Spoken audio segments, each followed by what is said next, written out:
Let's take a look at our free response question number 183. We're given a graph and then a description of this graph, and we have 4 parts to address here, A, B, C, and D. So let's dive in. I'm going to address letter A here on the first slide. The graph of the continuous function g, the derivative of f, is shown above. So this is g, and it's the derivative of f. The function g is piecewise linear from -5 to 3, and you can see those pieces there. And it's defined by the parabola -2 times x minus 4 squared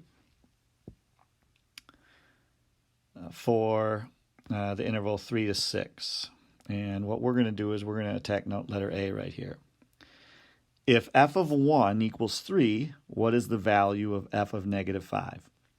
So this is your typical initial value problem where we have to use accumulation to figure out the function value at -5.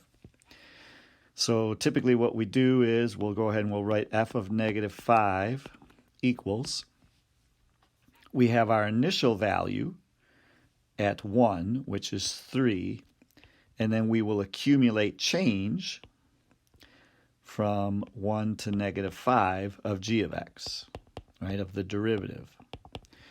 Now, typically, we don't write our definite integrals with the a value greater than the b value, so I'm going to rewrite this with a subtraction sign. Oops. So this is 3 minus the definite integral from -5 to 1 of g of x.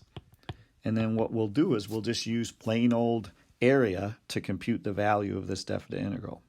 So we're going to have 3, then we're going to subtract off, because of that minus sign right there, we'll subtract off the areas. So as we're working our way from -5 to +1 on this picture, we're going to add up some area. So we have the square here, which is -9 units because it's below the x-axis.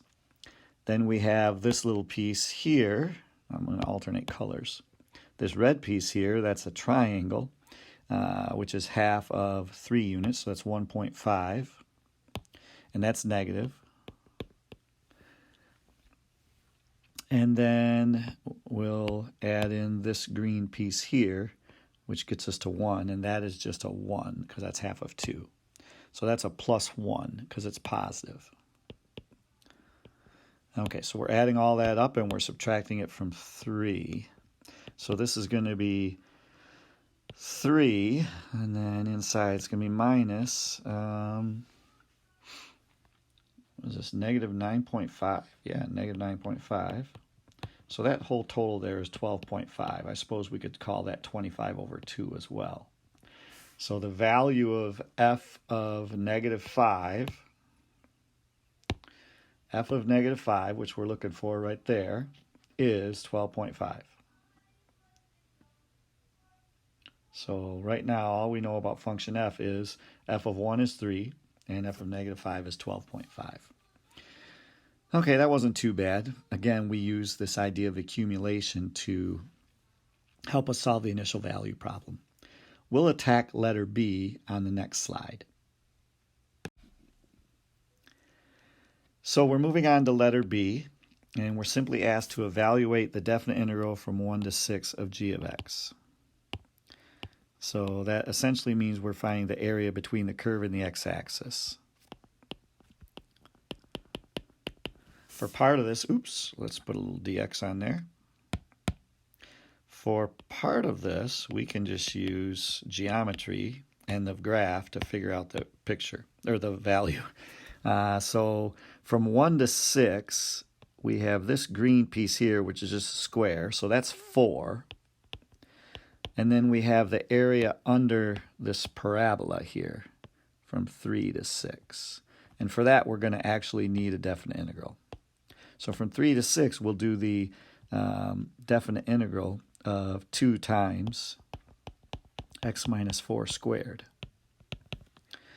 And since this thing here is linear, with no coefficient. It's the u substitution is pretty easy. We're just going to, because the derivative equals 1, so all I'm going to do is spit it out, man.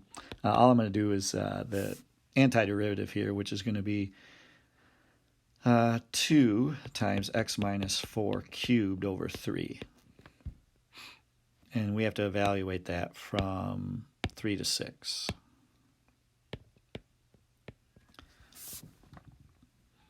I did some u substitution in my head to get this because the derivative of x minus 4 is 1.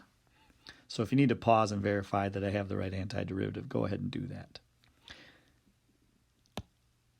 Moving forward from here, we simply have to do the calculation. So this is going to be 4 plus. When I plug 6 in for x, I get 2 times 2 cubed, which would be 2 times 8, so that's 16 over 3. And then when I plug a 3 in, I get negative 1 cubed, which is negative 1 times 2/3, that's negative 2 over 3. Oops, that's a 3. And so this works out to be 4 is like 12/3 plus, what is this, 18/3? Oh man, so this works out to be 10, 30 over 3. That's awesome. I don't know why it's awesome. People just like to get whole numbers as their answers. Makes them feel confident. And so I feel pretty good about that answer. So we just evaluated this definite integral. That one was pretty straightforward. We used a little bit of area and a little bit of the fundamental theorem, and we cranked out a 10. Let's move on to letter C on the next slide. In letter C, oops, I have a yellow on there.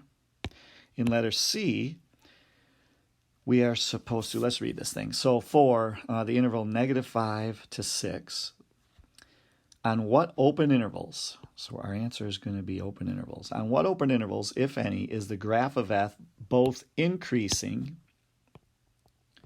and concave up? And we're talking about the graph of f. Remember, this is the graph of g, this guy right here.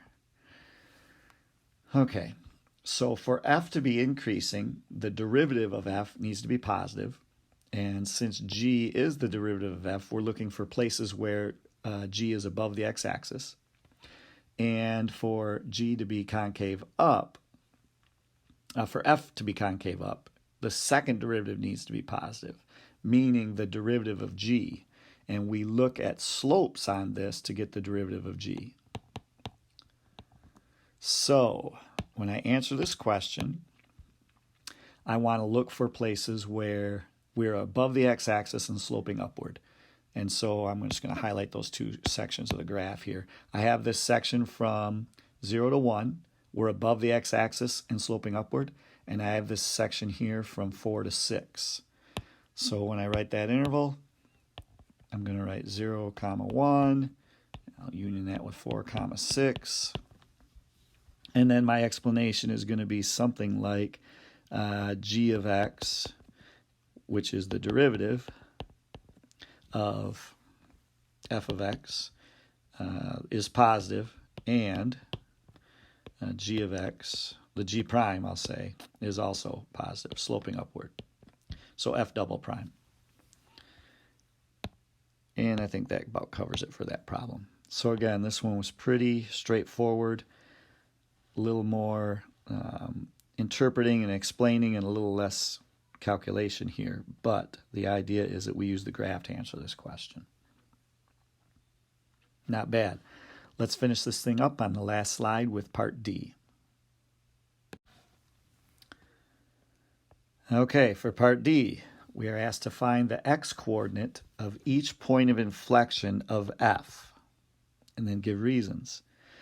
Okay, so remember, when you're looking for points of inflection, that's where f double prime changes sign.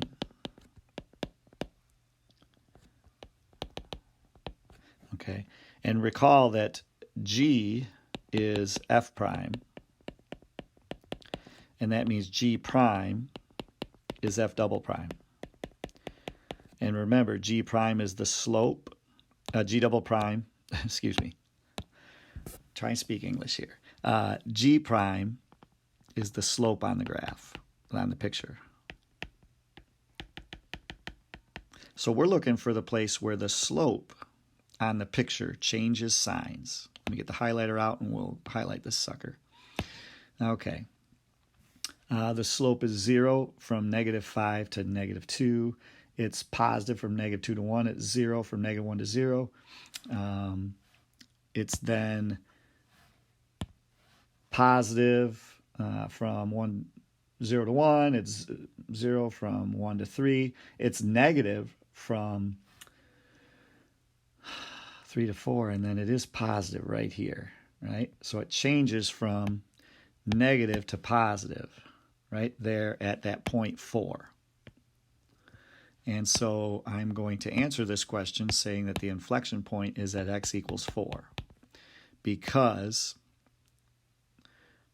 the double prime changed from negative to positive. In other words, G went from decreasing to increasing. And so we're done with this thing.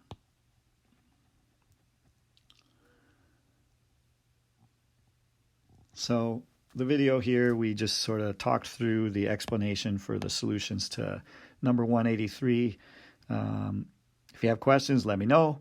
Keep up the good work, and I'll talk to you soon.